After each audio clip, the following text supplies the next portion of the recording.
Message d'un chat. La vie après la mort. Nous, les animaux, vivons la mort, enfin ce que vous appelez la mort, comme une renaissance, une naissance à une nouvelle vie sur un autre plan. Nous la vivons de manière sereine, contrairement à vous, les humains. Nous allons vers un espace qui nous aide en fonction de notre groupe, de notre espèce, de notre niveau de conscience et de notre degré d'individualisation. Nous avons la facilité à venir vous rencontrer, être proche de vous, une fois le passage fait. Nous sommes guidés par les Devas, nos propres initiés,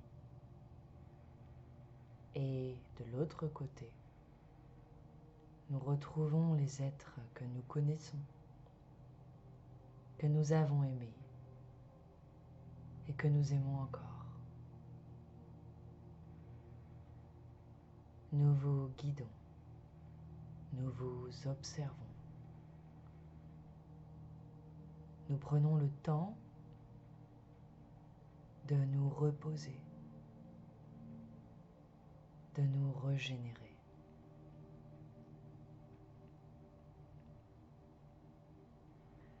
Est-ce que tu choisis de te réincarner ou est-ce que c'est guidé?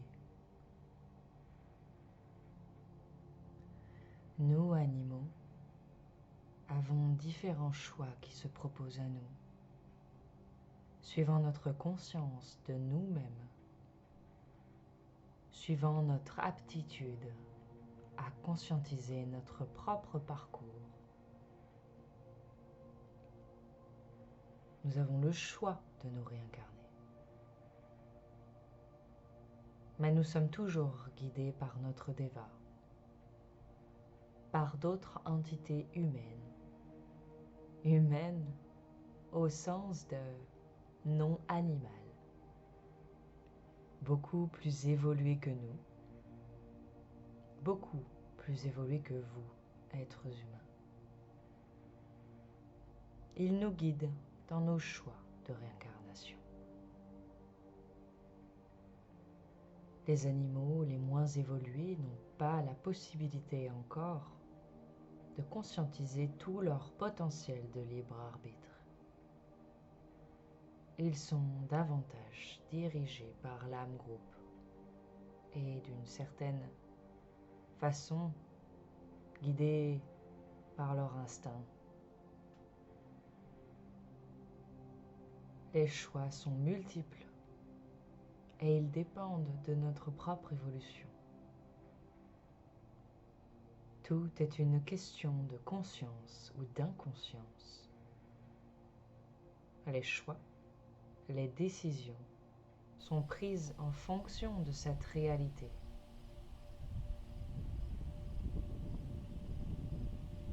Reviens-tu vers les mêmes humains? Oui, souvent.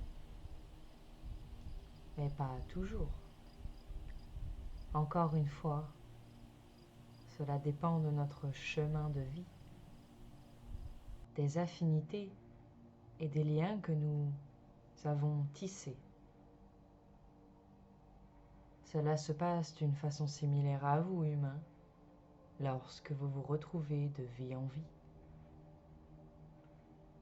et lorsque vous vous retrouvez de l'autre côté après la mort. Quel est le temps entre deux incarnations? Cela a peut-être 10 ans, ou même moins d'années. Cela dépend de la capacité de l'âme à se régénérer, à apprendre une fois de l'autre côté.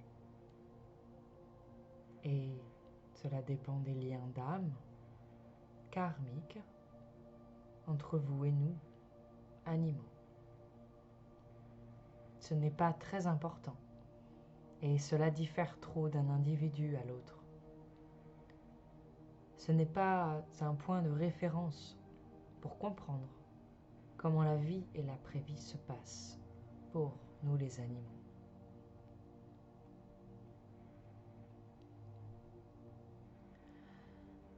Qu'est-ce qui détermine l'espèce, le corps, la mission? Ce n'est pas un sujet évident, mais je vais essayer de l'expliquer. Il y a une partie évolutive, c'est-à-dire des expériences à vivre, une partie d'affinité et une partie de génétique, d'origine. Je m'explique. Nous, les chats, sommes directement reliés à la planète qui accueille les êtres félinoïdes, qui ressemblent à des chats. Nous sommes issus en partie de ces êtres.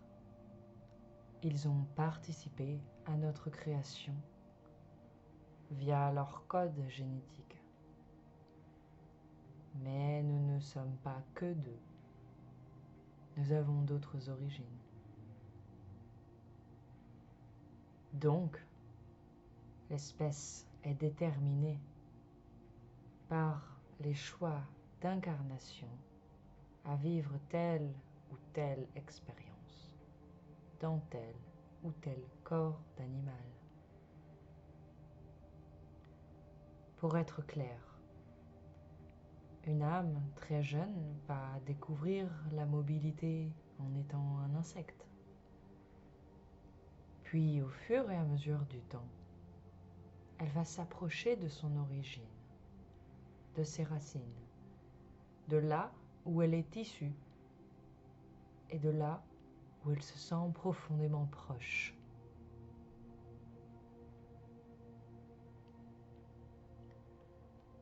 Est-ce que tu gardes la mémoire des vies passées? Non, souvent non. Mais parfois oui. Comme vous, humains, si nous nous souvenons d'une vie en particulier, c'est que nous sommes capables d'en reconnaître et d'en comprendre la raison. Si cette mémoire existe et est vive, c'est qu'elle a un sens pour cette vie présente, qu'elle nous servira à grandir. C'est tout simple. Il n'y a pas de grande explication, de grands discours à ce sujet. As-tu une âme individuelle ou collective? Les deux. Enfin, je suis une âme individuelle au sein d'un groupe, reliée à une âme groupe. Peux-tu revenir dans un autre corps animal ou même végétal, minéral?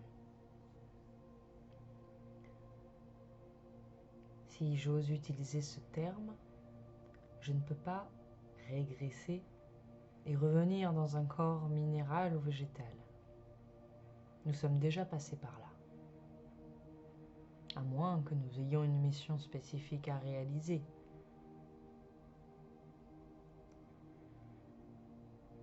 Et dans un autre corps animal? Oui, c'est possible.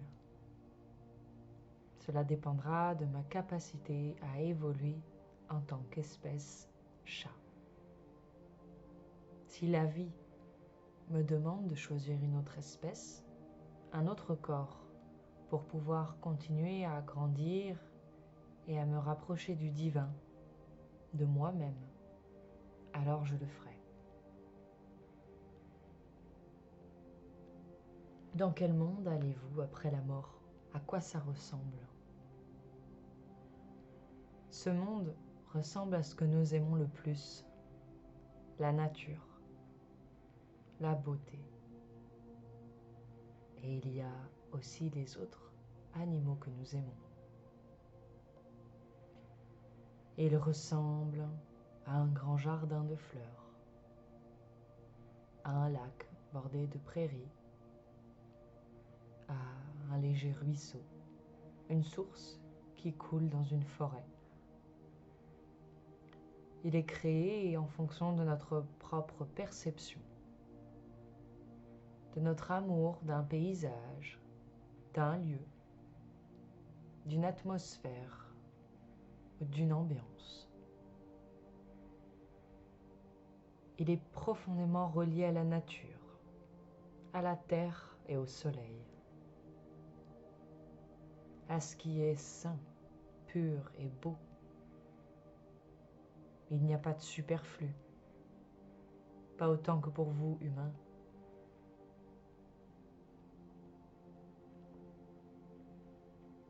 Est-ce qu'il y a autre chose que tu souhaiterais nous transmettre pour comprendre la vie après la vie chez l'animal? Sachez que les humains et les animaux sont proches, très proches, et qu'il n'existe fondamentalement pas de réelle grande différence entre nous. Dans le fond, nous sommes les mêmes, avec des apparences et des caractéristiques qui diffèrent un peu. Les animaux vous aiment profondément et seront toujours à vos côtés.